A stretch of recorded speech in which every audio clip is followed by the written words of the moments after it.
រៀបរាប់ថ្លាថ្លែងសម្ដែងពាក្យរាក់ជ្រៅជាធ្នាក់តែអារម្មណ៍ជាសំដីលាយលាក់មិនបន្លំមិនជាពិរោះខ្ពស់រំដំតែជាអារម្មណ៍ដ៏ពិសេសគិតគូរមកយូរការចងចាំជាចំណាំនៅក្នុងចិត្តរួមរិទ្ធត្បិតរាល់រាត្រីនៃសេចក្តីសោកសង្រេងក្នុងចិត្តគិតគូរយូរមិនភ្លេច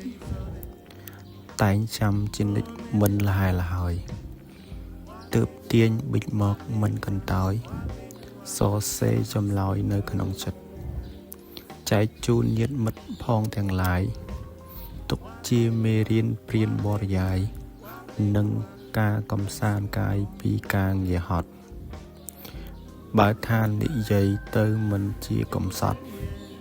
បើថាសប្បាយក៏មិនប្រកាសសូមបងប្អូនស្ដាប់ជាការកំសាន្តបានទាំងចំណេះចេះទាំងវិន័យក្នុងការនិយាយផងទាំងឡាយ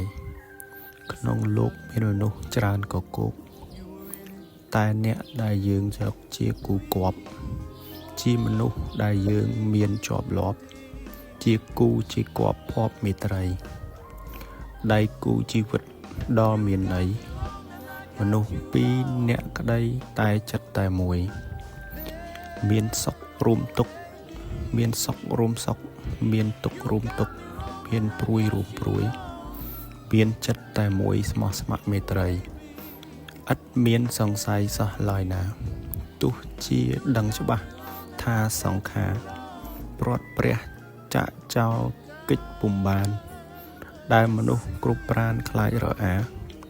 យ៉ាងណាក៏ដោយក៏មនុស្សគ្រប់រូបតែងប្រាថ្នាបានជួបគូគប់លុះសូនសង្ខារជាពុំខានបើជ្រុលបែបនេះទៅហើយយើងកុំកន្តើយនាំបាត់ហានកំពុងតែចង់បរិយាយធ្វើការអធិប្បាយជូនញាតិផៅពីនេះតទៅសូមសន្តាប់ចាប់ឲ្យបានចង់ជួនសួនសានយ៉ាងចំណាប់នៅក្នុងភូមិមួយនៃជនបទកំសត់ទ្រពតែមានភ័ព្វដោយធម្មជាតិគ្មៀតខ្មៃស្រស់ស្អាតបើបានដល់ហើយចិត្តសង្វាតឃ្លាវខ្លាតចង់បានមិនសំចៃបើបានឃើញម្ដងហើយតែងស្រមៃស្មោះស្ម័គ្រមេត្រីចង់ឃើញម្ដងទៀត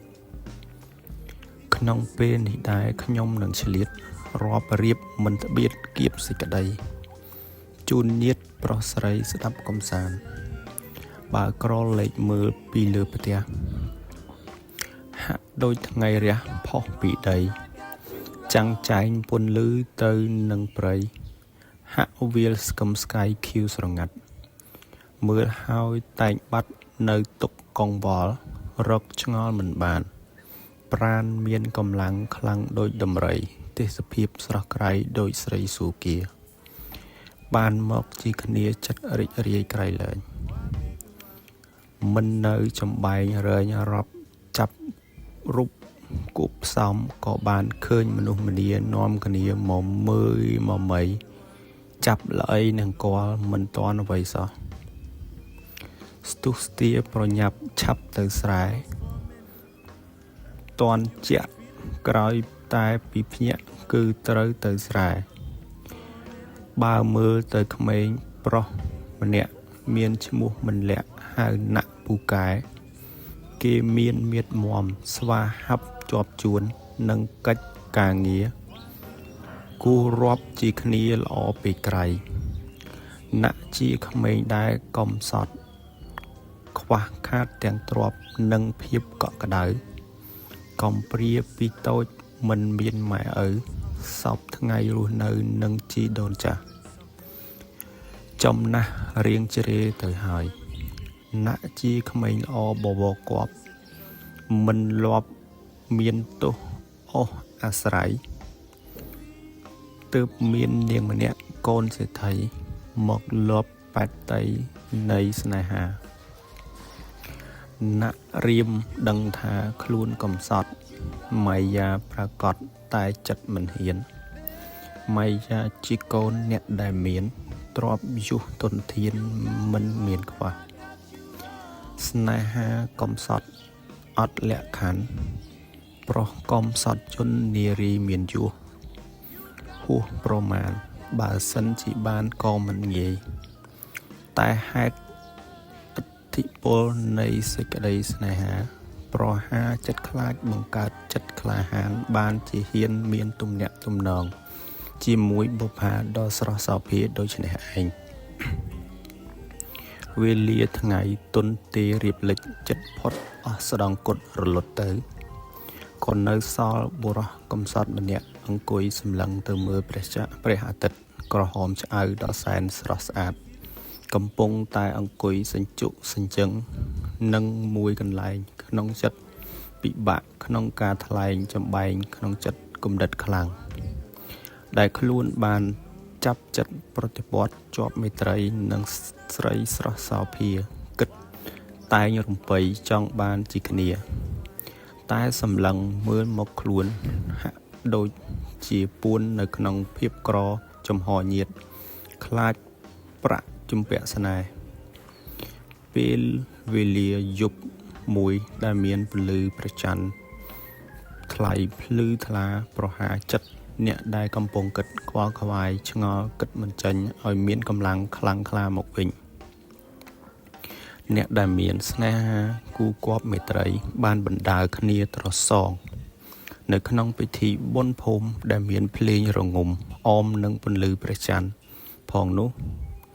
ណាក់ក៏បានទៅចូលរួមផងដែរទាំងដែលបុរសកំសត់ស្នេហ៍ម្នាក់នេះក៏បានជួបចៃដនជួបនារីកំណាន់កាន់ជាប់ក្នុងចិត្តមកជាយូរនោះហើយ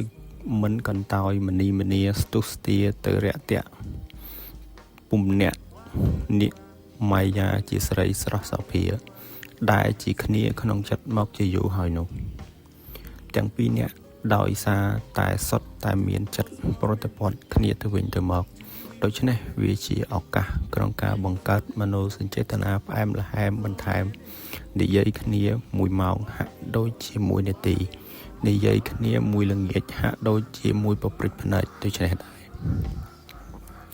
សារសងផ្ដោះផ្ដងស្នេហាជាមួយគ្នាយ៉ាងមានក្តីសុខក្នុងចិត្តឥតមានខ្វល់អ្វីប្រៀបដូចជាថ្ងៃនៅក្នុងខ្ទមស្រែដូចនេះដែរ